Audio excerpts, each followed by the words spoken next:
There was something about being with other men who were in the same, who had the same experiences, and in that room where the facilitators, their experience really was their experiences and plus the facilitator training, but you weren't going to be, you know, put through a therapy routine here. This was just a matter of talking and supporting.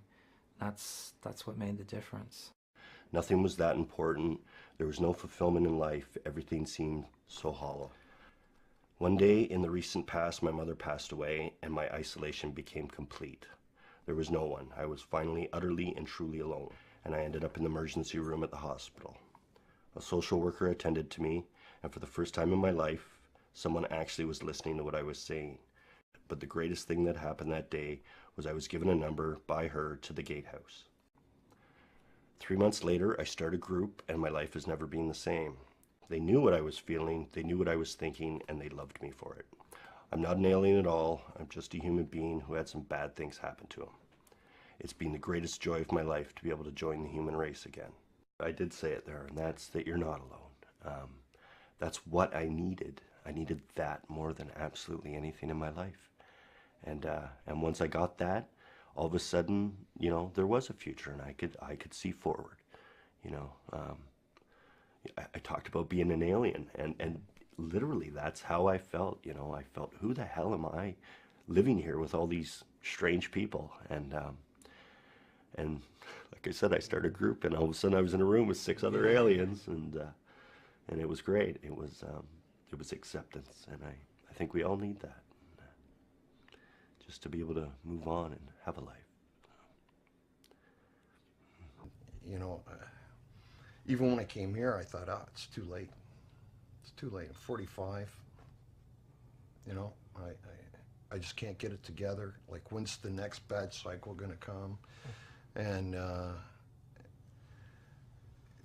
one of the guys in the group, he said to me, it's not too late. And he just happened to be a little older than me. So I thought, okay. And the very first day when I'm walking up the driveway, I'm really thinking, am I going to go through with it? I walked in, and it was just, I'm home. The staff were fabulous. The 15-week group session was just wonderful. It was a real eye-opener to sit there and realize I'm not alone. That wasn't my fault. I'm not evil. I'm not a bad person. And as the 15-week program went on, that became more and more evident. It was definitely a very good time in my life. When I came to this place, I realized that, you know, that I can let it go. Like, it's not mine anyhow. Like, you know, I'm like holding on to something that happened to me and owning it. It's not mine to own. It's not. It's all it's doing is tearing my life apart, and will continue to do that, and until I let it go, right? So, you know, in order for me to, you know, I thought to myself, you know what, I want to have my own children. You know, I want to have a wife. It seems so simple. I want people to stop, and I didn't want it for anybody else. I want it for myself first and foremost, right? But I just want everybody to see that of who I am. It's not about, it wouldn't matter if I was gay. It wouldn't matter if I was whatever. But I'm a straight man that wants to have children and have a family of my own. And I want people to experience me. What I feel right now, I want someone else to feel that. You know, because someone else did that for me, and I feel this, and I get to have the kind of freedom, and I get to feel alive today, right now, because somebody else, before I even met them, before I even knew them, I'm set out to help somebody else that didn't even know, and that changed my life. And like, wow, you know, like that's an amazing thing, and I want to be a part of that, you know. So that's why. that's what it feels like. But it's like rewiring. You got to rewire. And that's the whole thing. When bad things happen to you when you're a kid, the wiring's all wrong. Yeah. You know, your concept of being accepted, your whole concept of the way you're supposed to be, it gets skewed. Even going through the program, I had denial. I was just saying I was only physically abused. I didn't discuss the sexual abuse. Then at the end of the program, I realized, like, who am I really kidding? I'm even kidding the people that are trying to work with me and trying to help me, and I admit to it. In the end, I came clean and I said, Leonard, I mean, why hide this? It's not going to do you any good. Just realize what happened and try to work with this and try to rebuild whatever you've lost. That's when it hit me as to how much of a challenge it was to take those first steps. And then that first session, I think that's when Pete and I met, of actually coming in the front door and not knowing what to expect. Some of these men to the day are my heroes, and that will never change. Very inspirational. The first step is finding help, finding someone, finding people to talk to, people who are not going to judge you for what happened, people who aren't going to judge you, people who have no interest in sympathy. I don't want sympathy. Nobody wants sympathy. It's the first time that they realize that what it is they have felt and what it is they've harbored inside is not unique to them. That this was a result of trauma, and this is what trauma leaves you with.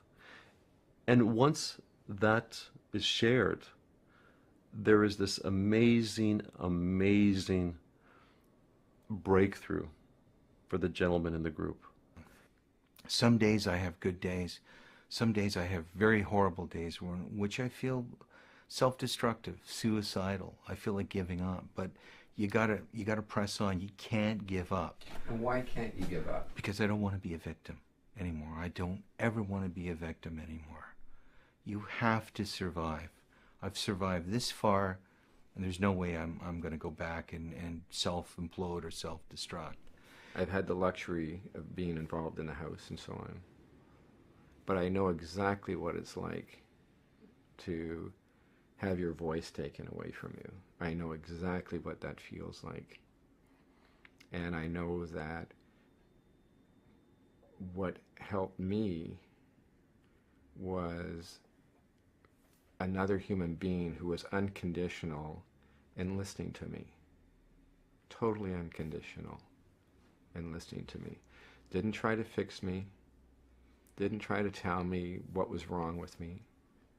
Just listened to me.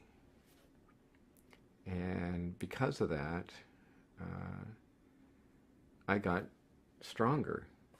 It's a new day, a day of healing, separation, and a day of letting go. To my dearest little Lonnie, my buddy, my sweetness, I must let you go now. So my child, I release you. I release you from your burdenous journey, your struggles and hardships, your troubles and pain, your tears and sorrow, your terror and rage, your darkness, your suffering, and ultimately your abuse. I am here now, and you are no longer alone. I will take it from here, my brave little soldier. The time has come that you shall rest. You will always be with me, my dear little friend. You are great and precious. You are beautiful, and I shall always cherish you.